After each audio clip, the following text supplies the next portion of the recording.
नमस्कार सभी लोगों को, स्वागत है आप लोगों का आज की क्लास में। हम करंट अफेयर्स की सीरीज़ शुरू किए हैं जिसमें कि आप लोगों को जितना भी इम्पोर्टेंट करंट अफेयर्स है वो आपको बता देते हैं। लेकिन डेली करंट अफेयर्स जो है झारखंड का वो बहुत ज़्यादा जमा नहीं हो पाता है, इसलिए ऐसा करते हैं कि कुछ दिन का एक बार जमा करके आपको बताते हैं ताकि आप लोगों के लिए भी बेनिफिशियल होगा और आप एग्ज़ाम पॉइंट ऑफ व्यू से उसको ज़्यादा याद भी रख पाएंगे। तो आज का जो करंट अफेयर्स है वो 4 तारीख से लेकर 18 अक्टूबर 2021 तक का कंपाइल किया हुआ है। ठीक है, तो चलिए देखते हैं सबसे पहला करंट अफेयर्स क्या है। Doctor Zakir Hussain park has been opened after 8 years after renovation. तो जाकिर हुसैन पार्क आप जानते हैं कि ये रांची में है। ये इस तरह से पूरा झाड़ी झंकाड़ हो गया था। इसको 8 घंटे लगातार मेहनत करके प्रशासन ने इसको ओपन कराया है। इसको इको फ्रेंडली बनाने की कोशिश की गई है। जितने भी वेस्ट मटेरियल्स होंगे उनका यूज़ करके बनाया गया है और यहाँ पर मेडिसिनल प्लांट्स भी लगाए जाएंगे, औषधीय पौधे लगाए जाएंगे जो यहाँ का मुख्य आकर्षण का केंद्र रहेगा। इसके बाद नेक्स्ट है हमारा, open jail will be allotted to naxalites who will surrender. जो सरेंडर करने वाले, आत्मसमर्पण करने वाले नक्सली होंगे उन्हें खुली जेल में भेजा जाएगा। This has been proposed by the CM Hemant Soren of Jharkhand that the naxalites who surrender should be shifted here. इसके तहत सरेंडर किए गए नक्सलियों को ओपन जेल में शिफ्ट करने के लिए कहा गया है। अभी तक प्रपोजल है। इसके लिए अगर ज़रूरत पड़े तो ओपन जेल मैनुअल में बदलाव करने के लिए भी सीएम हेमंत सोरेन के द्वारा कहा गया है। खुली जेल के बारे में हम लोग जानते हैं कि सबसे पहले इसका इनॉग्रेशन कब हुआ था। इसका इनॉग्रेशन 2013 में हुआ था। किसके द्वारा? तो तत्कालीन जो मुख्यमंत्री थे सीएम हेमंत सोरेन, उनके द्वारा किया गया था। यहाँ पर 100 कॉटेजेस हैं जहाँ पर जो अपराधी हैं जिन्हें उम्र कैद की सज़ा दी गई है वह अपने परिवार के साथ यहाँ पर रहते हैं। ये हजारीबाग में सिचुएटेड है। यहाँ पर की खासियत होती है कि ये 8 बजे रात तक खुला रहता है, बाकी जेल 5 बजे बंद कर दिए जाते हैं। यहाँ पर जो संतरी होता है इसके पास बंदूक भी नहीं होता है। एक तरह से जो अपराधी होते हैं उन्हें पारिवारिक माहौल देकर उनको मुख्यधारा में जोड़ने की कोशिश की जाती है। NITI Aayog will resolve the dispute between Jharkhand government and the central government.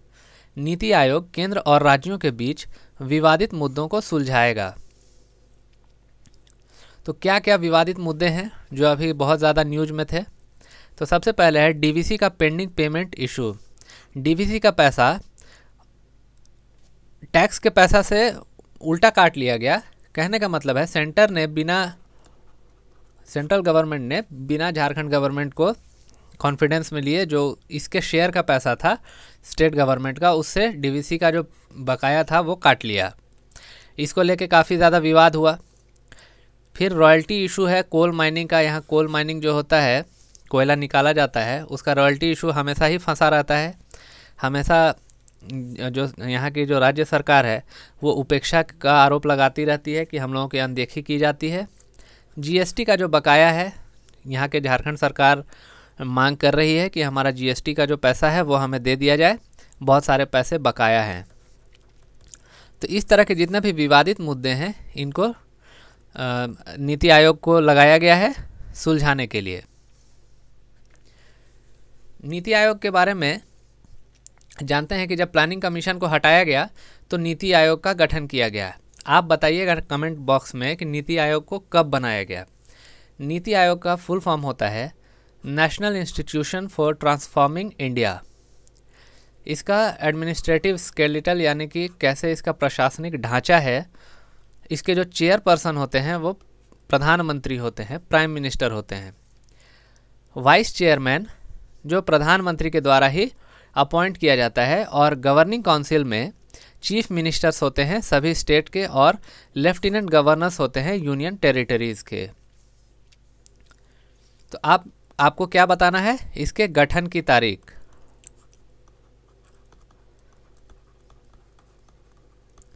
कब से ये इनैक्ट हुआ, कब से काम करना शुरू किया। नेक्स्ट हमारा बहुत इंपॉर्टेंट है कि Jharkhand municipality water works water surcharge and water connection rules 2020 लागू कर दिया गया है, जो झारखंड नगर पालिका जल कार्य, जल अधिभार एवं जल संयोजन नियमावली 2020 कहलाएगी। तो राजधानी रांची में सभी को मुफ्त जल कनेक्शन दिया जाएगा।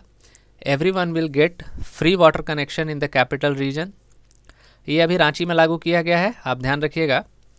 जल कनेक्शन देने का काम जुडको कंपनी कर रही है। ये कंपनी से भी क्वेश्चन आता है, आप देखिएगा, ध्यान रखिएगा कि जुडको के द्वारा ये काम किया जा रहा है। JUDCO is doing the work of providing water connection. इसमें मीटर भी मुफ्त में ही दिए जाएंगे। जो पानी वाला मीटर है, everyone will get free meter. 5 kilolitre प्रति माह पानी का उपयोग मुफ्त रहेगा। अगर इतना तक आप यूज़ करते हैं तो it will be free, per month इतना आपको फ्री दिया जाएगा। उसके बाद 6 रुपये प्रति किलो लीटर लिया जाएगा, आपसे चार्ज किया जाएगा। संस्थान और सरकारी संस्थान को 10 रुपये प्रति किलो लीटर। जो आपका कमर्शियल है, व्यावसायिक और औद्योगिक इमारत, ये 15 रुपये प्रति किलो लीटर के हिसाब से वाटर यूजर चार्ज देंगे।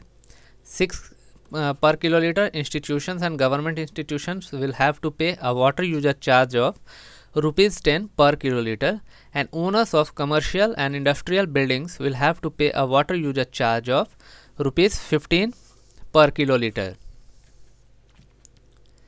बीपीएल परिवारों को निःशुल्क पानी दिया जाएगा। इसमें कितना भी वो यूज कर सकते हैं, इररेस्पेक्टिव ऑफ यूसेज की कोई बाध्यता नहीं है। जितना भी वो यूज़ करना चाहें, अगर आप बीपीएल हैं तो वो उतना पानी इस्तेमाल कर सकते हैं। नई जल नीति के अनुसार वाणिज्यिक और औद्योगिक, यानी कि जो आपका गवर्नमेंट इंस्टीट्यूशंस हैं जिसमें कमर्शियल और इंडस्ट्रियल, ये सब कुछ वाटर कनेक्शन के लिए चार्ज लिया जाएगा। और ये चार्ज होगा 26 रुपये पर स्क्वायर फीट। जो उसका बिल्टअप एरिया है, जो बना हुआ जो जगह है, इसमें पर स्क्वायर फीट 26 रुपीज़ लिए जाएंगे।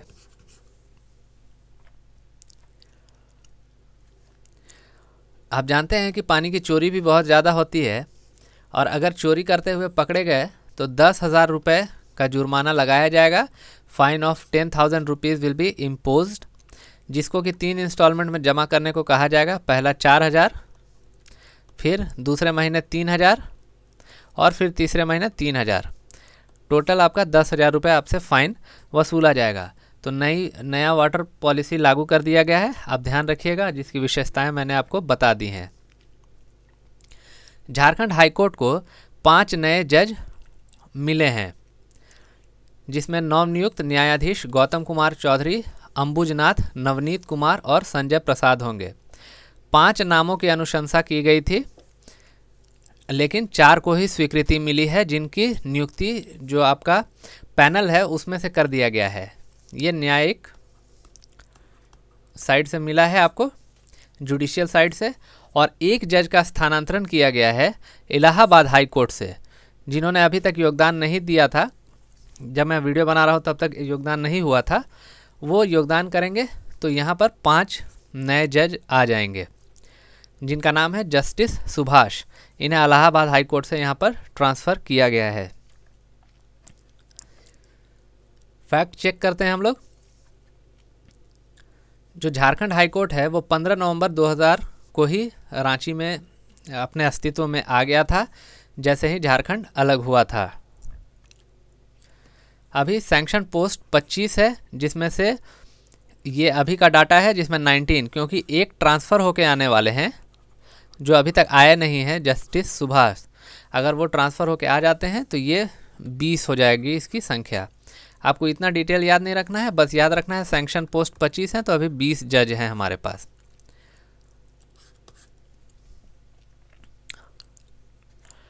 नेक्स्ट है एनटीपीसी सीनियर राष्ट्रीय तीरंदाजी प्रतियोगिता।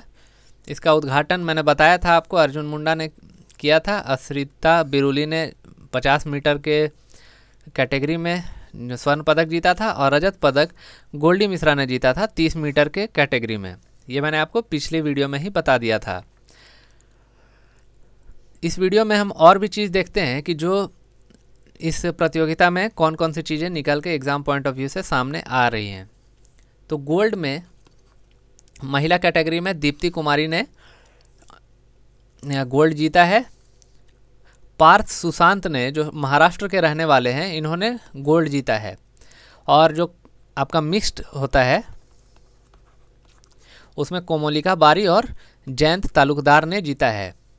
इसके पहले वाली वीडियो में जो मैंने बताया था वो जो गोल्ड जीते हैं उन्होंने, वो है आपका ट्रेडिशनल बो एंड एरो, जो पारंपरिक तीर धनुष होता है उसके वो विनर हैं। लेकिन अगर आपसे पूछा जाए कि 40वीं सीनियर नेशनल आर्चरी चैंपियनशिप 2021 में किसने गोल्ड जीता है, स्वर्ण पदक जीता है, तो दीप्ति कुमारी ने झारखंड का जीता है। और इसी के साथ गोल्ड पार्थ सुशांत ने भी जीता है, जो महाराष्ट्र के रहने वाले हैं। कोमोलिका बारी और जयंत तालुकदार ने भी मिक्स्ड डबल्स कह सकते हैं आप, इसमें गोल्ड जीता है। मिक्स्ड डबल तो आपका टेनिस में होता है, लेकिन यहाँ पर आप मिश्रित प्रतियोगिता कह सकते हैं। रिकर्व इवेंट में गोल्ड फिर से दीप्ति कुमारी ने ही जीता। सिल्वर कोमोलिका बारी ने जीता है, जो झारखंड की रहने वाली हैं। और कांस्य पदक यानी कि ब्रॉन्ज सिमरनजीत कौर, जो पंजाब की हैं, उन्होंने जीता है। तो आप याद रखेंगे, इनमें से बहुत सारे नामों को आपसे पूछा जा सकता है कि वो किस खेल से संबंधित है। आपसे बहुत सारे प्रश्न यहाँ से पूछे जा सकते हैं कि किसने गोल्ड जीता है, पुरुष वर्ग में किसने जीता है। क्लियर है?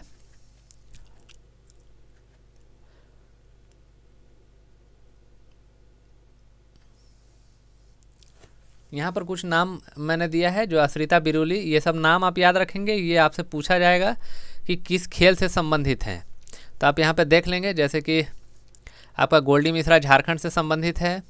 इसी तरह और भी लोग जो यहाँ पर अश्रिता बिरुली हैं, ये सब आप देख लेंगे। इसको फैक्ट चेक करते हैं हम। इसका इनॉग्रेशन अर्जुन मुंडा के द्वारा किया गया। अर्जुन मुंडा कौन है? प्रेसिडेंट है आर्चरी एसोसिएशन ऑफ इंडिया के।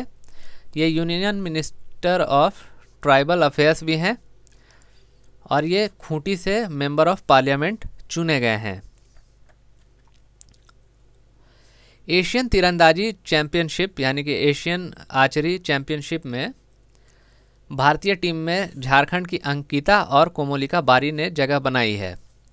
तो आप देख सकते हैं, ये भी आपसे एग्ज़ाम में पूछा जा सकता है कि कोमोलिका बारी और अंकिता ने जगह बनाई है, जो 11 से 18 नवंबर तक ये ढाका में खेला जाएगा। बांग्लादेश के ढाका में भारतीय टीम रिकर्व और कंपाउंड स्पर्धा में भाग लेने वाली है। वहाँ पर ये आपसे नहीं पूछा जाएगा, लेकिन आपसे ये पूछा जा सकता है कि अंकिता और कोमोलिका बारी को किस चैंपियनशिप के लिए नेशनल टीम में चुना गया है।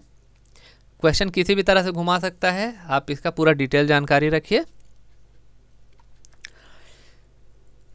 हमारे स्पोर्ट्स मिनिस्टर झारखंड के हफीजुल हसन हैं, जो एमएलए हैं मधुपुर कॉन्स्टिट्यूएंसी से। इन्होंने जेएमएम पार्टी के बैनर तले ये चुनाव जीता है। एक एग्रीमेंट किया गया है, एमओयू किया गया है, मेमोरेंडम ऑफ अंडरस्टैंडिंग, जेएसएलपीएस और प्रेझा फाउंडेशन के बीच में। ये रोजगार के लिए करार किया गया है, जिसमें ग्रामीण क्षेत्रों में स्वरोजगार से जोड़े जाने का प्रावधान किया गया है। इसमें 2000 लोगों को 2000 पीपल पर ईयर इसका टारगेट है, जिसमें कि सेल्फ एम्प्लॉयमेंट के लिए इनको ट्रेनिंग दिया जाएगा और सेल्फ एम्प्लॉयमेंट के लिए इनको प्रोत्साहित भी किया जाएगा। यहाँ पर प्रावधान है कि जब तक ट्रेनिंग हो रहा है तब तक 1000 रुपये भी दिए जाएंगे।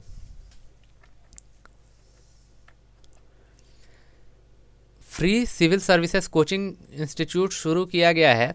ये झारखंड के लातेहार ज़िले में शुरू किया गया है प्रशासन की पहल से। इसमें यूपीएससी जैसे जेपीएससी और सिविल सेवाओं की जो आपके तैयारी है, जो कि गरीब बच्चे नहीं कर पाते हैं सुविधाओं के अभाव में, उन्हें प्रशासन के द्वारा इस कोचिंग में सुविधाएं उपलब्ध कराकर उनको पढ़ाया जाएगा, ताकि वो भी इन परीक्षाओं में पास कर सकें, उसमें बैठ सकें। इसमें 100 से 130 स्टूडेंट्स को यह कोचिंग दी जाएगी। विश्व मानसिक स्वास्थ्य दिवस पर एक पेंटिंग को जगह दी गई है पोस्टर में, और ये पोस्टर है झारखंड सरकार का, इसलिए इम्पॉर्टेंट हो जाता है। The place given to painting in the poster on world mental health day. ये डॉक्टर रूपा घोष हैं हज़ारीबाग मेडिकल कॉलेज में, उनके द्वारा कोरोना के समय यह पेंटिंग बनाई गई थी कि प्रकृति और मानसिक स्वास्थ्य के बीच में तालमेल बनाएं, धूप में रहें, स्वस्थ रहें। तो इसको अपना जो पोस्टर झारखंड सरकार के द्वारा डिज़ाइन किया गया है, इसमें इस पेंटिंग को जगह दी गई है।